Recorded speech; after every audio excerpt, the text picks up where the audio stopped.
Dear students, today's lecture is all about another order of algae which is called as Chara. Chara is an algae which belongs to the order Caredes and family Caraceae. It is commonly called as a stone wort or brittle wort due to the deposition of the calcium carbonate in the soil or in the area where the chara is present. There is a deposition of calcium carbonate. So, due to that reason, chara is called as stone wort or brittle wort. There are the three most important and commonly known species of the chara. Careles vulgaris, C belongs to this species, and vulgaris, the other name is belongs to the genus. So C represent the Careles and vulgaris, Careles which is a species and vulgaris is a genus. So the species name is abbreviated by the C. C. vulgaris, C. Zelenica and C. nuda. So these are three important and the commonly known species of chara. Occurrence. Now the question is where chara is present. Chara is a freshwater green alga found submerged in the shallow water ponds, tanks, lakes and the slow running water. C. or Carelis Baltica is found growing in brackish water and Carelis fragilis is found in hot springs. So different species are found in different habitat or the different temperature of the water. Chara is found mostly in the hard fresh water rich in the organic matter. Mostly it is found in the area where there is where the water is hard due to the deposition of the calcium carbonate or the limestone, where the water is rich in organic matter and deficient in oxygen. So due to its present in the area where in the soil there is a lot of deposition of the calcium carbonate or the limestone or the organic matter. So due to that reason, chara plants are often encrusted with the calcium carbonate covering and hence are commonly called stone wort. Chara often emits disagreeable onion like odor due to the presence of the sulfur compounds. So where the chara is present on the in the soil, you may feel onion like odor over there, and that onion like odor is due to the presence of sulfur compounds, is due to the deposition of the sulfur compounds in that area. So if we talk about the India, in the India the chara is represented by the 30 species, of which common Indian species are C. zelenica, C. brownie, C. gracilis and C. hetty, etc. What is the structure of the what is the body structure or the thallus structure of the chara? What is meant by the thallus? Thallus, you all know that algae have the thalloid body. Thallus is a structure in which the body of the organism is not differentiated into root, stem, and leaves. So algae are considered as the lower plants or the ancestors of the plants, as they have certain plant-like characteristics, but their body is thalloid, means it is not differentiated into root, stem, and leaves. The body of the algae or the chara is submerged, freshwater, in the freshwater, present in the freshwater, and the macroscopic. You can see it easily. They are erect. They have erect stem-like appearance, like 20 to 30 centimeter long. Their main axis, they have the main axis which is 20 to 30 centimeter long, and rhizoids. Rhizoids are the root-like structure. They are not roots in the true sense, but they are root-like structure which are present in the lower plants. Rhizoids may be uniseriate and branched. Uniseriate is a biological term which is meant by the filamentous structure which is made up of only one kind of row of cells. If a filamentous structure like rhizoidal structure is made up of only one kind of cells, then it is called as uniseriate filament or uniseriate branch or uniseriate rhizoid. And if a structure is made up of multiple rows of cells, more than one type of rows of cells, then such structure is called as uh, multiseriate. That they may be biseriate, triseriate, etc.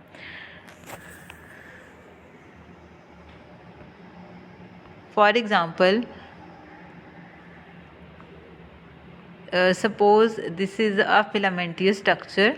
Say for example it is a rhizoid, and if it is made up of only one kind of rounded cells, these are the rounded cells. If it is made up of only one kind of the rounded cells, then such structure is called as uniseriate. And suppose this is another rhizoid and it is made up of two different kind of cells. Some cells are helical in structure and some cells are tubular or rod-like in structure. So if a structure is made up of more than two types of the cells, then such structure is called as multiseriate.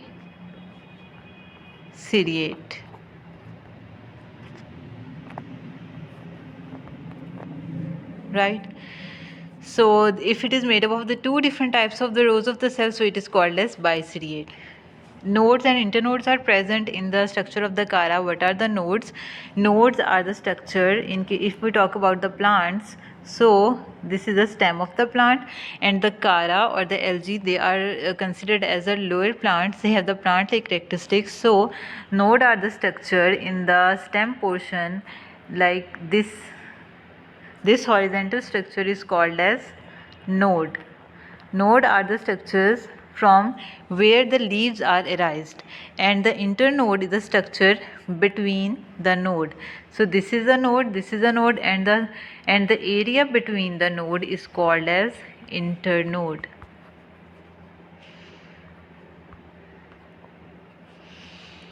Okay. And node and internodes have the different types of the cells, and they are made up of the different types of cortical cells. Cortical cells are those cells which are undifferentiated cells, and they perform the function of storage of carbohydrates and the other macromolecules.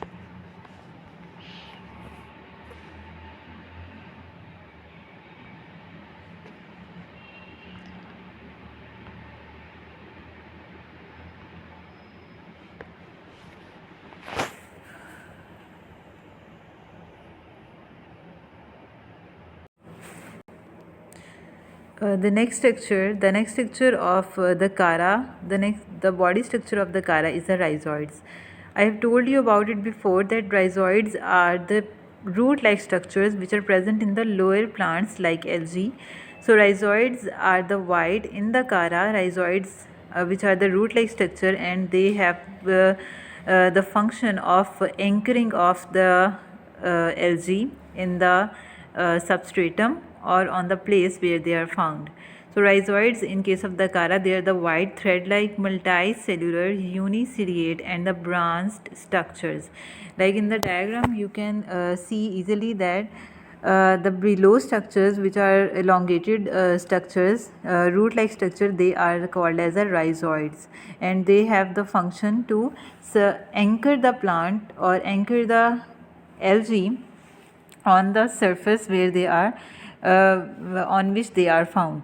Rhizoids arise from the rhizoidal plates. There are the certain rhizoidal plates which are found in the Cara, and rhizoidal plates are the point from where the rhizoids are arised. Rhizoidal plates are formed at the base of the main axis or form peripheral cells of the lower nodes.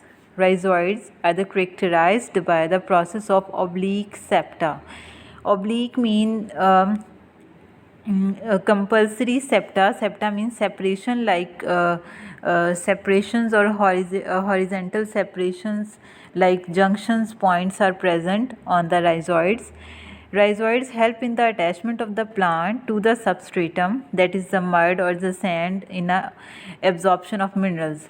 Their function is just like roots. Like the roots helps the plant to anchor themselves on the surface of the soil, and helps in the absorption of the minerals and the nutrients from the soil. So same as rhizoids have the function to anchor the algae on the substratum and to absorb the minerals as well. And in vegetative multiplication of the plants by forming the bulbils and the secondary protonema.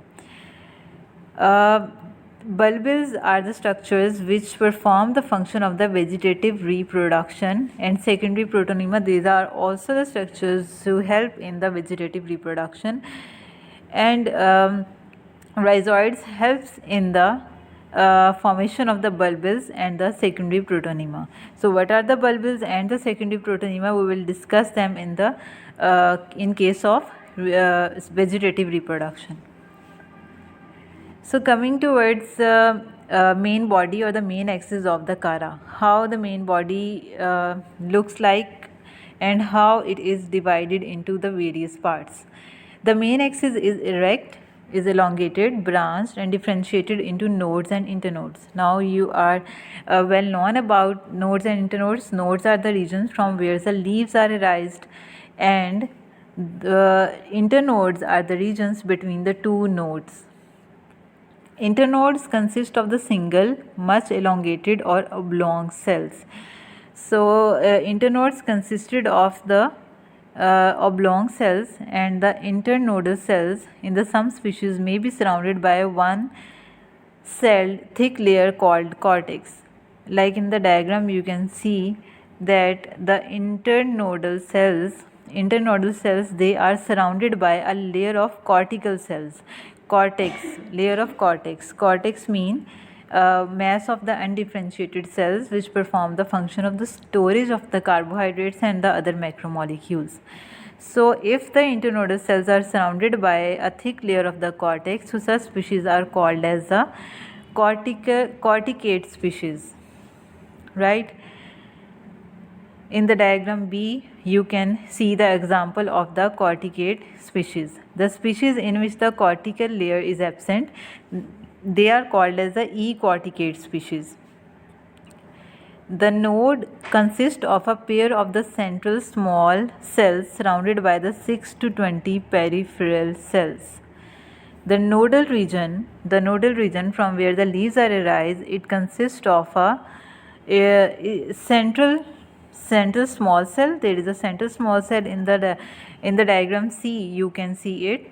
There is a central small cell which is surrounded by the 6 to 20 peripheral cells. Peripheral cell which surrounds the which makes the surrounding, which makes the outer boundary.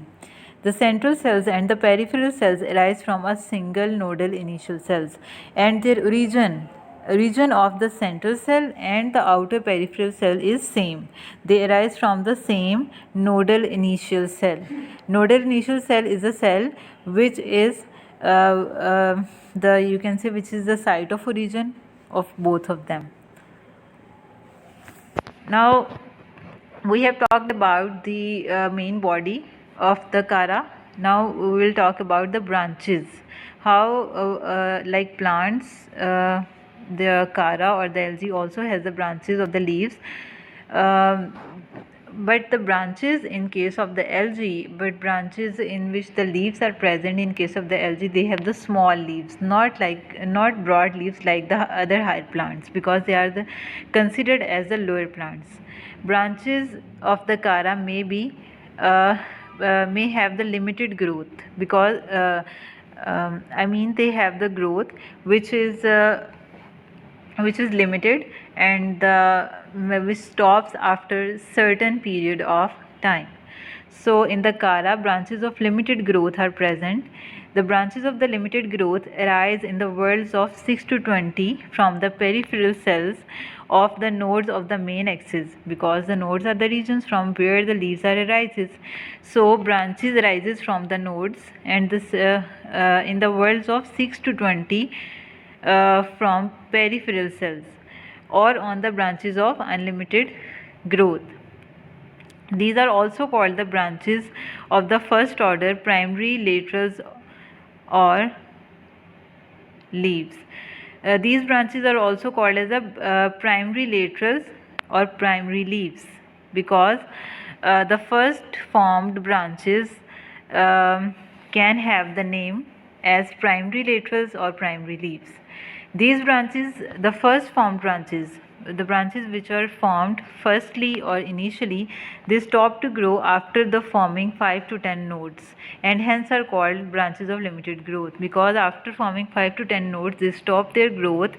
The initial branches stop their growth after forming 5 to 15 nodes, so they are called as branches of limited growth. The stipulodes and the reproductive structures are formed on the node of these branches. What are the stipulodes? Stipulodes basically are the small leaf-like structure which are formed at the base of leaf, which are formed at the base of newly formed leaf, and their function is to provide the protection to the leaf, and to provide, and it has sometimes it has stored food material in it. Okay. Now there are some axillary branches. The branches of the unlimited growth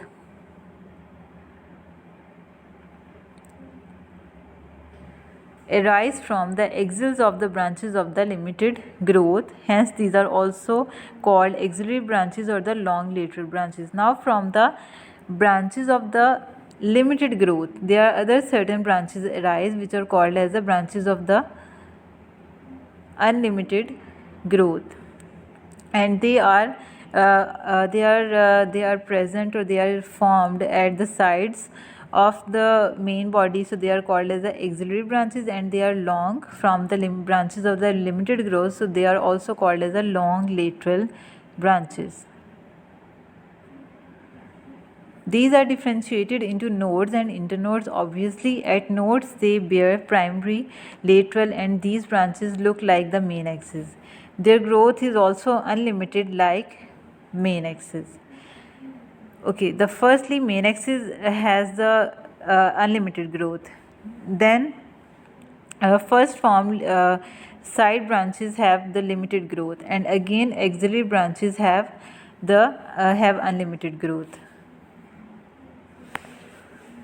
Now what are the stipulodes? Stipulodes are also present over here in this diagram. I have told you about them. They are the small leaf-like structure which are present at the base of the leaf, The basal node of the branch of the limited growth develops short oval pointed single cell outgrowth called stipulodes, right? So at the base of the branch of the limited growth, oval pointed single cell outgrowth present, which is called as stipulodes, like in the diagram.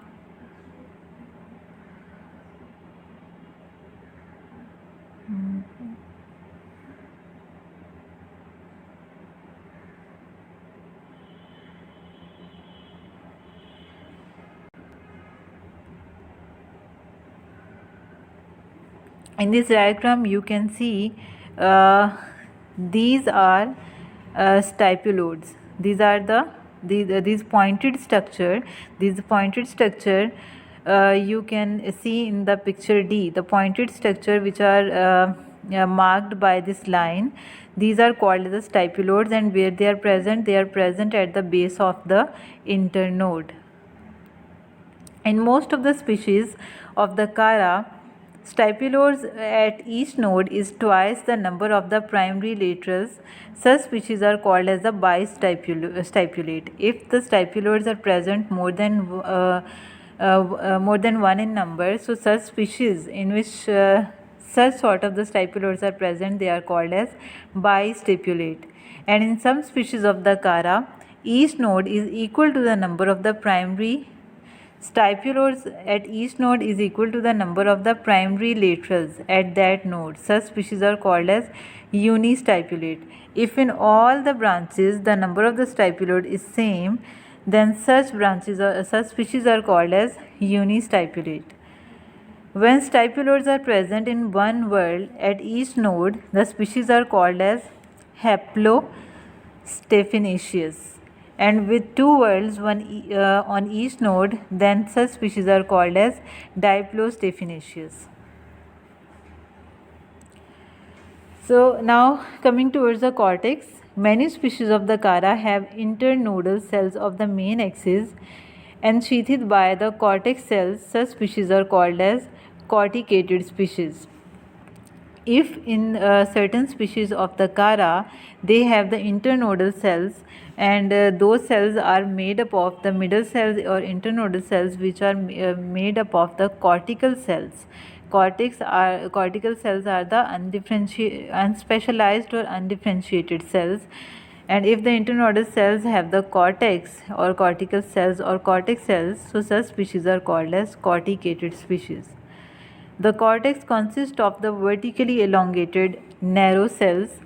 The internode up to half of its length by corticating filamentous developed from the upper node called descending.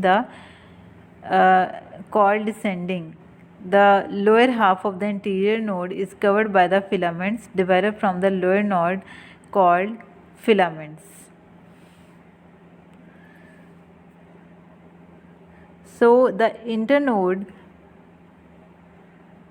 in the diagram you can see what is internode, the region between the two nodes. If the internode up to half of its length by corticating filaments developed from the upper node, then it is called the descending. The lower half of the node is covered by filaments developed from the lower node, then it is called as filament.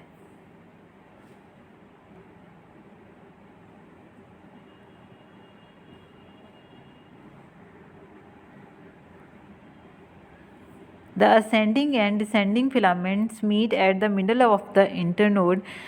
Ascending and descending filaments are nothing else but they are the just filamentous structure, a part of the filamentous structure which is derived from the